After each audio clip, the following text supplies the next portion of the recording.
Okay. Okay. Hi, welcome to the Dandi Day Collaborative Partner Happy Hour. So happy that you are all here today. And yeah, the Collaborative Partner Network is here to support one another as we target brands and are all helping brands. So I think if we're all working together, we're able to accelerate their businesses, their work, and our work together. So sustainability is a huge aspect of what we do. It is really the only thing that we do, talk about sustainability education, and the diversity, equity, and inclusion is a big part of that. And it's something that we don't always talk about or even really know how to talk about and engage with. And so our partner, our DEI partner is GoCulture. So Dr. Justin Velten and Wade, I don't know your last name. So they're going to be sharing today about their solution, and hopefully you'll also share with your brands and your customers. Okay, so and Angela's just hopping on. So okay, Justin, the floor is all yours. That's great. Haley and Sarah, thank you so much for inviting us to be a part of the call today and just share a piece of what we're doing specifically in the DEI space. Wade has asked to not have to say anything, so he's like, so we're gonna keep Wade kind of hidden behind the curtain, like whatever you have behind the curtain, Haley. We're gonna keep Wade hidden, yeah, I always come on these calls, and it always strikes me of what I do is I feel so, not in a bad way, but I feel like, man, I'm really smart. I'm out of my place. So like all these people who mix chemicals and create things and then do financial things, and I'm thinking, man, these people so the only two classes I ever really struggled with in college were chemistry and accounting. So it always puts me in my place of when I'm on these calls. So I appreciate the humility that is brought for me. So I am Justin, and Wade Rugenstein, our president and CEO of GoCulture, is on the call as well. And what we do is primarily in what you would know kind of as a common phrase or acronym, DEI, diversity, equity, inclusion. However, what we do is really camp in this inclusion, equity, primarily inclusivity space. And so I'm just going to walk us through briefly some of the things that we're doing. Can we see this okay, Sarah? Are we all good? Yep. Okay, so one of the things, so GoCulture goes back a number of years, actually a 20-year research initiative. I was a university professor for 14 years. My background in research and doctorate is in intercultural communication. So how we engage with individuals from different locations, different cultural backgrounds, those types of things. How do we do it and do it well? And so I was fortunate to be able to do that in higher ed and teach those things for a number of years, and also tie into a research initiative that was taking place out of a school in Texas that touched over 40 different countries. That took 20 years to get to the point we're at. And so we were able to develop some really cool, some things we're going to cover today, really high impact kind of talent development around inclusivity, some measurement tool around that. And then, so I was fortunate to be a part of that for about 15 years. And then we launched what we have here a couple of years ago as something that we could actually go into organizations, provide an outlet for training the workforce and then measuring the workforce. But again, it's a bit different than what we typically think of DEI. So let's look at this. So typically when we think of kind of DEI, there's a lot around this topic, right? We see a lot right now. We hear it all the time, but primarily there's a lot of confusion, kind of a lot of noise around this space, and kind of everybody's become an expert all of a sudden. And so organizations and even folks who work in this space are still kind of left, they're lost typically on, okay, what do I actually do in this? What does it mean? What do I do in this space? Do I just hire more individuals who look different from our typical talent base, or is that enough? And how these hiring quotas, or is there more to it than that? Do I just hire a consultant to come in, and do I just train kind of an executive group, a board group? Do I, hope that then trickles down to everybody else in our workplace, and we have just this warm, fuzzy kind of sense in the workplace? How do I know that if I invest dollars in that it's even working? So all this kind of model that's been taking place for years has led to not really a measurable solution that has allowed us to know, okay, what is this topic about? How do I influence my workforce? How do I create a better workplace beyond kind of these typical diversity specific elements we talked about earlier?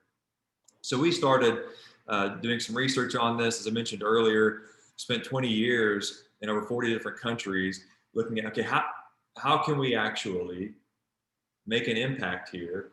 And then once we make that, how can we measure that we're making an impact on the individual?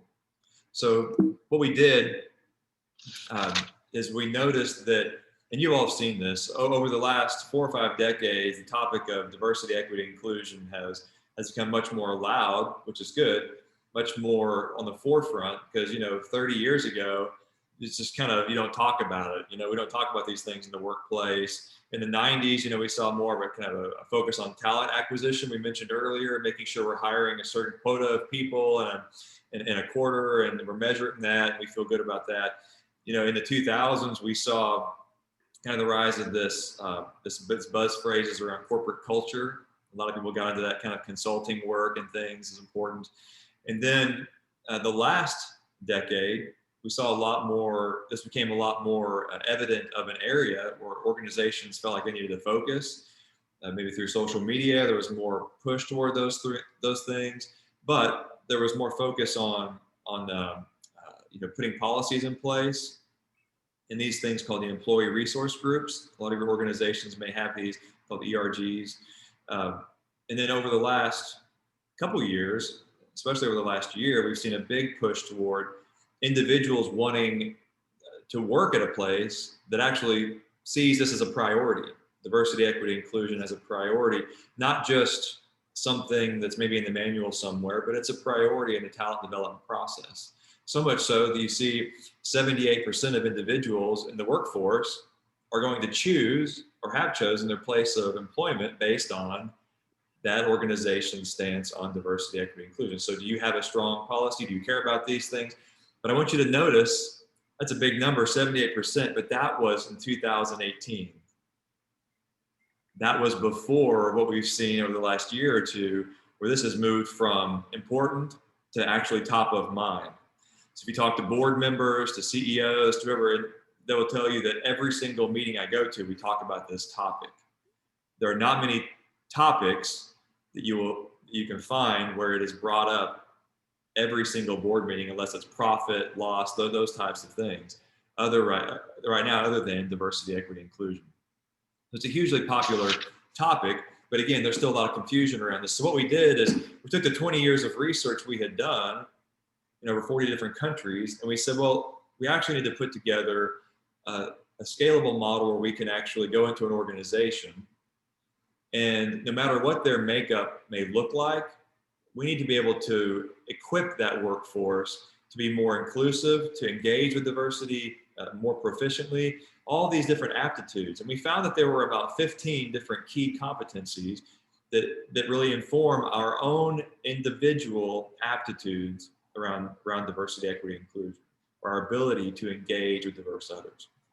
And so what we were able to bring them was this more kind of legitimate approach that's driven around results. There's accountability, there's talent development, all these things into a simple software program that organizations can develop or implement for the entire workforce. So the factors that we look at, and over the 20 years, that we saw continually resurfacing, for lack of better words. We have those listed here, and as we move through this, Sarah graciously told me earlier, that You all may want to ask questions, and that's perfect. So feel free to either stop me or make a note. You can ask me later. But these are the factors that we're looking at. If you look at these, you may think, well, what are some of those? Or how is that relevant? Like, where's this? It's missing. Or why is that in there? What's interesting is, again, we're not so much looking at only what is your perception of how your organization is handling this topic, kind of we think of as a culture survey. We consider that as one of the 15 indicators, but that's not all. We also consider factors that are well beyond how many people in this category. What's our talent acquisition demographic spread this quarter? Have we done a good job at that? Pat ourselves in the back, move on. Now we want to know if you're going to develop greater diversity within your organization, is that current talent pool equipped to do a great job with that diversity? Or if there is no diversity within your talent pool, how can we improve the workplace by how we engage? I mean, there's always going to be diversity, right? Some of it's visible, some of it's invisible. So how are we going to educate, develop our talent pool so that they engage better across those differences? So what we do is we are able to offer organizations this ability to measure their entire workforce, their aptitudes, at an incredibly accurate level of across 15 indicators of, okay, these are my strengths, and these are areas where I could use some growth or improvement. A lot of organizations right now are really pushing out resources to do something about this topic, but they don't know what, they don't know if it's making an impact, they don't really know where they could use the learning, but they're just maybe spending money on topics like unconscious bias, very popular training topic, right? We see a lot of people doing that. That's great, it's important. But I mean, it could be that your organization has 10,000 employees and about 9,000 of those employees could really use some training in a certain other area as well. But how do you know that unless we measure? So we measure, and we're doing training in 15 different factors, and then re-measuring over time to be able to show a data trend within your organization, which is important for both public and private organizations. Of course, again, we do this all through our mobile app that is accessible to all the employees.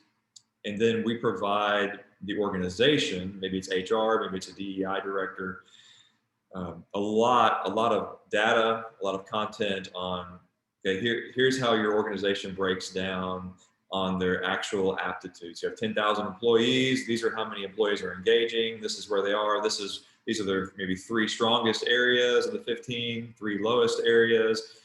Here's how much time they're spending in this. So if you want to be able to quantify it to shareholders, this is how much time our organization has spent on DEI development. You have that as well. Able to show you, which regions, which departments are strong and different things like that, are improving the best. We also give you kind of a next step.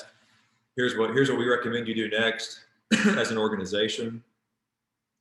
And then what we've found is that organizations often want help in this space. They're not sure where to get that help. So if we're pointing them in the right direction, we are not alone a consulting firm by any means. We partner with consulting firms, and if they want that, we can either give them a clear path that they can do in-house on how to address these issues, or we can say, well, we recommend a consulting group over here. That some of us know them by name, and some are more smaller consulting firms to come in and help guide through that path. So a couple things here. Lastly, again, this is one of the reasons I think that we work so well with Sarah and Haley, and are glad to be part of this group, is that, again, there's a lot of noise around this space right now. A lot of people jumping up saying, hey, I'm an expert. I'm not going to tell you that I'm an expert, that I know everything. We just spent the last 20 years doing research around this topic, and I've been able to develop an incredibly accurate measurement tool around human behavior and aptitudes around inclusivity and how we engage with diversity in the workplace. It's a patent pending process. We're able to measure that improvement over time. And so I think that, again, I'm not someone to say, hey, look, I'm the guy who never introduces myself as Dr. Velten. 99% of the time I totally forget about the whole doctor thing. And so I'm not one to say, hey, look at us. But it's concerning to see people jumping up saying, I have a solution, when there's absolutely no background in this area. So it's great to be able to partner with Sarah and Haley and say, well, we actually have an approach that has been proven over 20 years to give great data and to have great output for the organization. And so I'm gonna stop or pause here. We can go back and look at anything. We can talk. I can actually send this out and share this with Sarah, and she can share it with you all. But I want to invite questions or just turn back to Sarah, and if you want to coordinate or facilitate any kind of questions. Yeah, that sounds great. Thank you, Justin. Do you want to maybe just stop sharing your screen right now? And then if we need to pop back in there, we can for sure. And I'm excited. So for the Dandi Day team, we're actually starting to take everyone through this whole process. And so we're going to have a conversation on Monday just with our team and Justin, and we're going to record it, talking about the like before of this process of, you know, what do we expect? What is this going to be like? Are we nervous? Like, you know, whatever comes up for our internal team, and then share along the process of what that looks like. Because I've never been through any sort of training like this before. And I'm excited about it, and for the team, and then to be able to share outward to everyone. But yeah, I'll stop talking. Yeah, and one of the reasons that we wanted to do this as well, we really believe in the program, just without actually doing it. But I think once we do it, then that gives, you know, me as a founder and someone who's casting the vision for the company to see like, oh, are we really equipped to do the things that we want to do? Is my team, or where are some areas that, oh, we could use some work here in developing this? And if we're dealing with that, you know, I wonder what other companies might be dealing with that, and how can we engage in better conversations, and be transparent about what our journey is as a company, as we are kind of fumbling through the DEI conversation and what it means to us. So so we're really excited about it. And I call Justin Dr. Velten because it makes me look smarter. You know how it's like, if you want to surround yourself with smart people. I just have a bachelor's degree, so like the more doctors I have around me, maybe it makes you look a little smarter. That's funny. That's funny. You look very smart, Haley. Well, and what I love about it too is, you know, as we look at Dandi Day and what we're working to create from that overarching umbrella of the UN SDGs, it's like taking sustainability far beyond just the products, just the packaging. It's like really looking at what this looks like within our community and beyond. So I think that's also an important piece for us. Sorry, one more thing in the scientific approach too. Sorry, because my background is in chemistry, selling chemicals, formulations. A scientific approach is very important and very fitting for where we are in this space.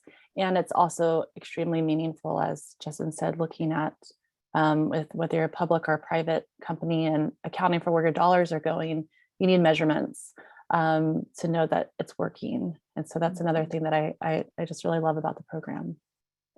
So, okay, and anybody else who has questions, I'll stop talking. Yeah, I actually have a question.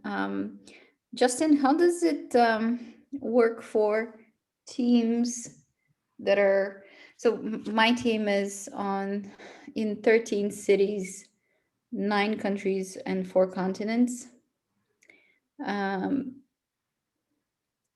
we are fairly diverse, but not intentionally. So how would the process look for a team like that?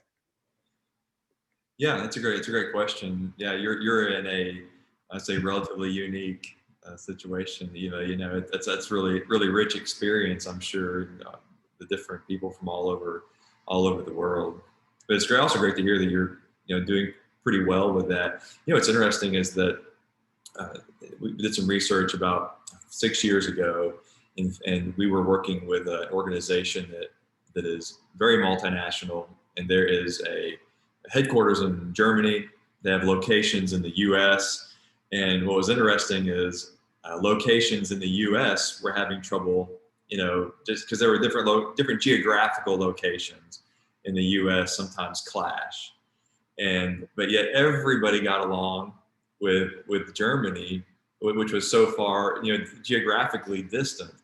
And so it's great that you all are doing so well in that. Our program is specifically, though, is designed to look at not so much where are you located or what is your specific cultural background, but what it does is we found over the 20 years, Eva, that there's actually this kind of commonality or this thread that runs through human nature. And when we engage with somebody who we perceive possibly to be different from us in some way, some of us do really well with that engagement, and some of us really struggle with that. And it's difficult for us to wrap our heads around, or for anybody who's leading a group like that to wrap our heads around why is this? Somebody's doing this really well and others are struggling. And so what we were able to do is to say, well, if you have 15 people across 15 different countries, we're able to now get a better understanding of each person, because it's not the person casting judgment back on the organization saying, hey, we think the organization is doing this or that. It's me. Okay, if I can answer these questions honestly, then I will better understand how, possibly reasons why I struggle with certain things here, and to see where I'm really strong, to be affirmed in those things, and then be equipped to how to get better, no matter if it is, for me working with somebody else in Texas who's maybe looks different from me or comes from a different background, or whether that person is in a completely different country with a very different kind of big C culture umbrella. It's about how I engage with someone who I perceive that there may be a difference between me and that person that could cause discomfort, maybe not. So in a group, seems to be a lot of value in doing that kind of measurement at an individual level, kind of self-learning, and then coming together maybe to talk about those things and then to get better as a group. It's a great question, Eva. Are you seeing, Justin, that organizations across traditional industries that are, for example, white men, like accounting firms, are starting to embrace this? Because I saw recently that there was a woman of color who just became the, I forget the exact title, but somebody in the accounting world, she like heads up now the National Accounting Organization. And, she speaks about, although she's so pedigreed with degrees, that she was never given a seat at the table. Do you find that accounting firms, which are very old school, in my opinion, are starting to change their culture? That's a great question. I can't speak specifically to accounting firms. Rachel, you guys all know that I own an accounting firm, right? You guys are like literally saying, like, yes, and be very clear. No, but I'm saying traditional, the big firms here in New York, hard to find people of color. So I'm not speaking to your firm specifically, Katie. I'm speaking to what I see when I go to a cocktail party and there's tons of accountants there, and hard to find a woman and hard to find a person of color. So you got to understand different sexual orientations. So you got to understand how the big four firm works. So depending on the firm size, so accounting firms are just like everything else. They come in all shapes and sizes, right? And the big four, typically a lot of women would join them, but the way the big four mentality was, and this is kind of where a lot of people are getting away from it. And Jeremy comes from the big four, my husband, and many of my team members do. You work your butt off. We work excruciatingly painful hours, and they promise you one day you'll be partner, right? And it's all going to be worth it. So in the big four, what typically happens is there gets to a point where women are like, I can't work 80-hour weeks. I do want to be a mother somewhat, right? So you start to see women phase out. They, at the start in the big four, actually more women start in the accounting world than men. So out the gate, it's more female focused, and diversity is all kind of shapes and colors as well, right? but eventually you start to see women. And then obviously if you have less women of color, going into accounting to start with, it's just going to see that number. Now, if you look at the alternative markets, which we are going to be one of them, totally different. You're seeing a lot of females, you're seeing a lot more diversity because the alternative markets are focused on employing women and making sure there's more equal playing ground for men and women. So that's where old school traditional companies are 100, they're still a boys club. I would say they're changing, right? But that's what's kind of sexy about new companies that we all work with. They're changing the way the future will be, right? Now we're all small companies now, but 20 years from now we'll be substantial in size. So I think it's up to us, and this meeting's a great example, to change what we want our executive and our leadership staff to be from the ground up, so we don't burn out women who do want a better work-life balance, right? And so anyway, I could talk forever about this, but we came from Big Four and we are actively trying to change what that culture was. But there is a reason why it's like that. Right. Yeah, and Katie, thanks for your comments. And hey, by the way, great Dallas Cowboys, Jason Witten pictures in the background. The president. I'm at the Dallas Cowboys practice field. Okay. Okay, is the Star? Is that right? I'm at the Star. Very good. I married That's our into new a Cowboy season ticket family, so there you go. yeah. We'll have to catch up one day. Yeah, absolutely. So, but I think it's interesting that there are kind of to us, and what we're seeing even in this space in organizations.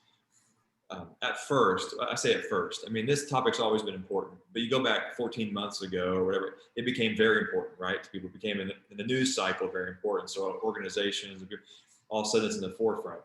It wasn't being discussed in board meetings prior to last, April, May. So what, some things happened, right? And so it became more important to those groups. So during that time, the phrase DEI is thrown out a lot. And I think what organizations by and large saw this kind of as a one pillar effort. We're going to go hire as many people who are not this group right here. In a lot of cases, that the group being me, right?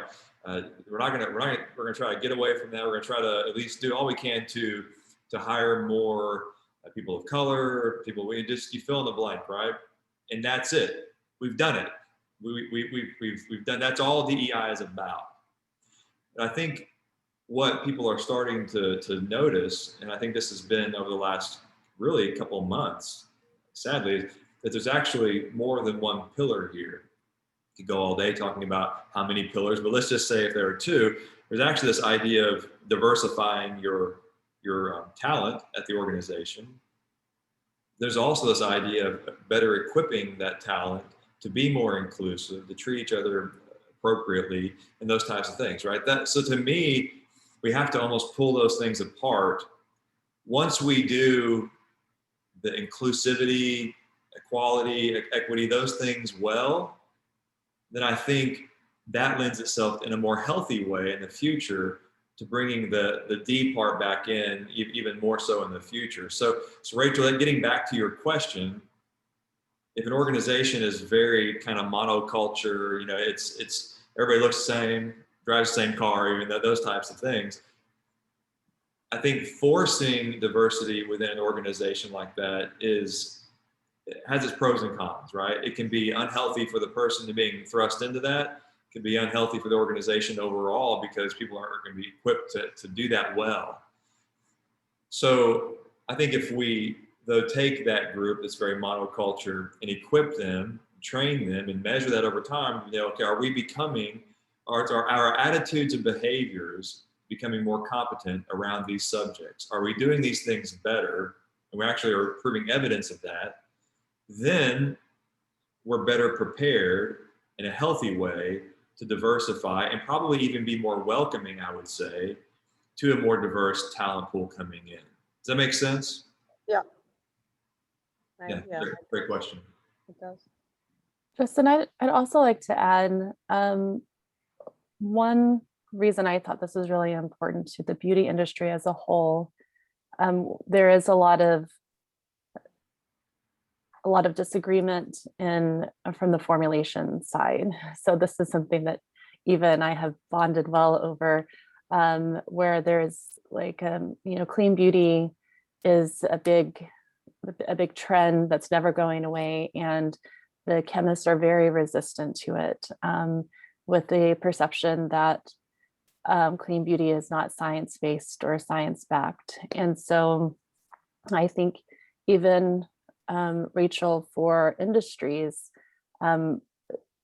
trying to bring in tools to have better conversations in itself really helps accelerate innovation. Because if you can't talk to each other, if the brand can't talk to the chemist that doesn't want to use ingredients that that the brand wants them to use and complains about it the whole time, that costs the brand a lot of money. It costs them time, money, and it's less likely they're going to be successful and profitable if they don't have a chemist and an industry culture from the scientific world that supports innovation. And so from my perspective and my side, these 15, oh, he's upstairs in Sam's room. He's upstairs in Sam's room. Okay, I'll be right there. Right there. Where, yeah, so it's really important. I think that's all I'm trying to say. And it goes beyond, I think, what we look like on the outside and our gender and things like that. It comes down to how are we able to interact with things, anything that is different, whether that's a person, an idea, a trend, a policy, of movement. And so I think if we can think about like the mechanics of DEI and step out of what we think we know about it, as Justin was saying earlier, but if we look at the mechanics, that human nature, those 15 different factors, then it really is able to broaden our scope of, okay, this is what it can really mean for us as individuals, as organizations, as communities, and overall be more profitable, be more sustainable, and coming up with really great ideas and accelerating whatever our visions are as companies. Yeah. Well said, Haley. Even with a monkey distraction. Are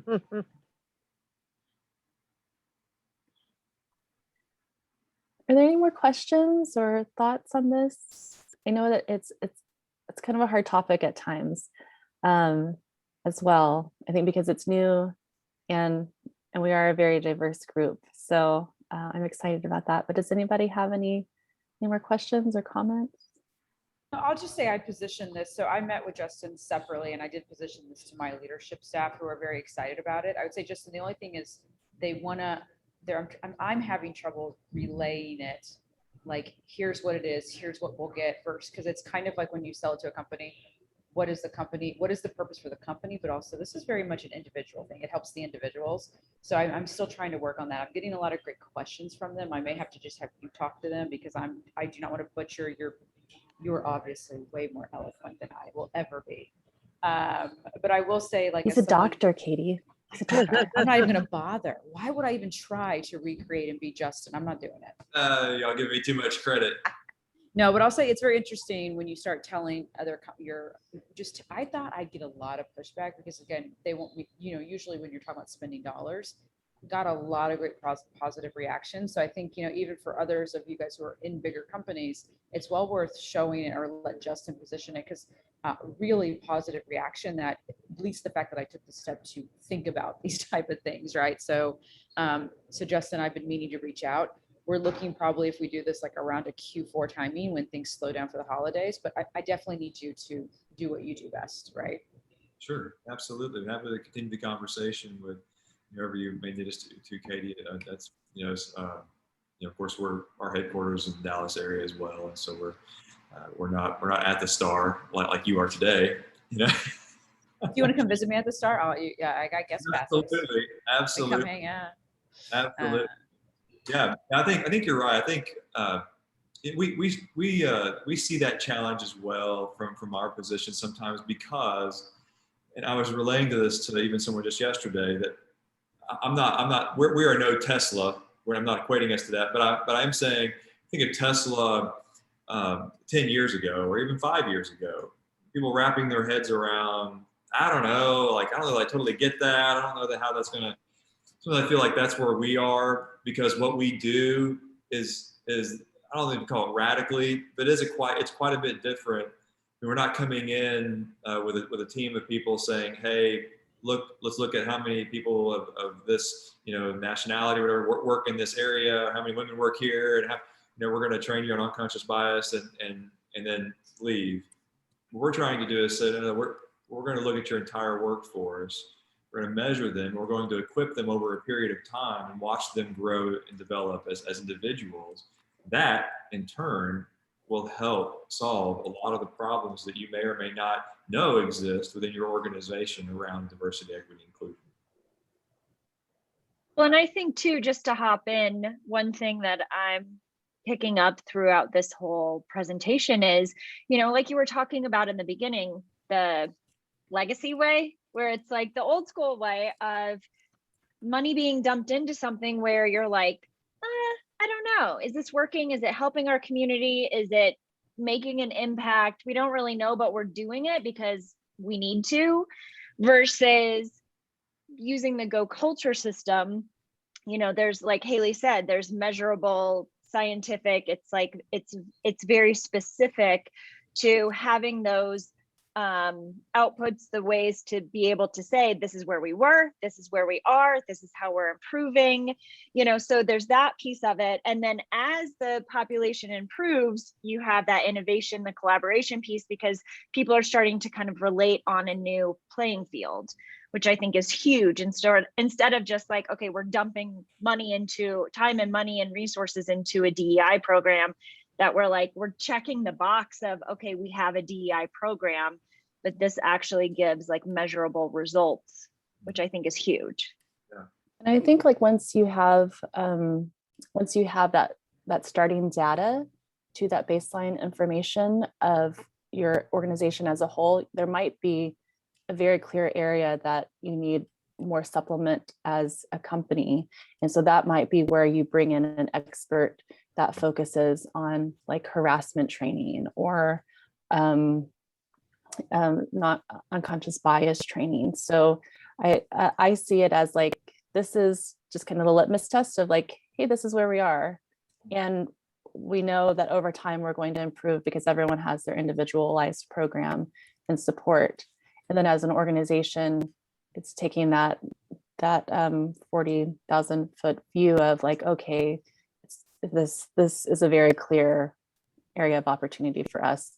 What more can we do, and build targets around those different areas. So I think for leadership, then you're able to be more effective in your goals for your company culture and tie that back into your dollar spend and how you're going to measure that.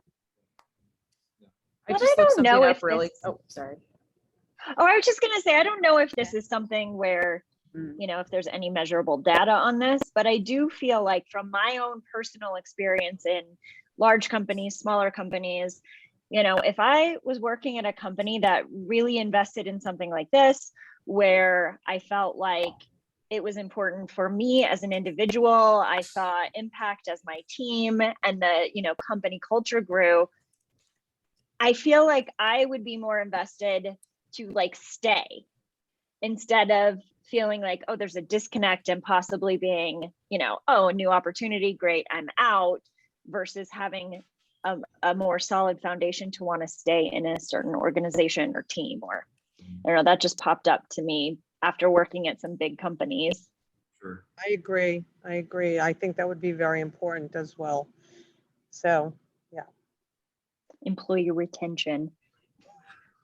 Yeah, sure. It's a way to show that we know where we need to put some work in, and we're putting the work in those areas. I think back to one, I didn't show very many statistics, just the one. I think it was a 78% that was two or 3 years ago, right? Of people who make decisions about their organization, whether they stay, or whether they start, or whether they leave, based on, how is an organization dealing with diversity, equity, and inclusion. And though I hate to call it this, it's almost becoming a kind of currency for the organization. As they go recruit top talent, they're going to need to be able to show, not just say, yeah, we care about it. They need to show evidence, right? And it's difficult to show evidence unless you're measuring something. Katie, did you have a comment? No, I actually don't. I just put in the chat bar stats on accountants because I quickly looked it up because I just had to. Funny enough, majority are female. It's a female thing. However, what's interesting, Rachel, is it is mainly white, and because that has to do with college. Why are mostly white people going into accounting versus other ethnicities, or like other groups? So I don't know the answer to that, but anyway, I just thought I'd quickly share that stat that women actually are overtaking in this area. Thanks for sharing that. I definitely by the way, gave up my seat to one because clearly in my first accounting class I realized this is not for me. Yeah, definitely. But, well, no, anyway, we are coming up on the hour, so I want to be mindful of everybody's time. And thank you, Justin, for hopping on and sharing, and everybody for being here today. And like I said, I'll send out this recording as well. So if you want to share it, and the collaborative partner directory for real, and so you guys can connect with each other. And then pretty sure we're going to have Good Face Project doing a little thing for us for our next happy hour. Minnow and I have been talking about it. Yay. So very excited. Oh, and did you give the big announcement to Sarah? As far as the sustainability report coming out, yes. So check. Well, I've been harassing your inboxes, but yes, that is like we're about ready to hit the release button on that, which is so exciting. And we'll be sharing the watermarked version. Some of you have gotten it, some of you haven't. And just check your inboxes for sure. And we'll have instructions and everything on that. So thank you, Sarah. Thank you. Yes. Thank you all for being here. Jamie, it was so nice to see you. Angela, I'm glad you could make it. Justin, Sonia, so awesome. Angela, I owe you a text message or an email. Oh, no problem. No problem. Thank you. I'm glad I could make it. Me too. Definitely. Sonia, so good to see you in your store. All right. Bye-bye. Bye. Okay. Hold on, let me stop.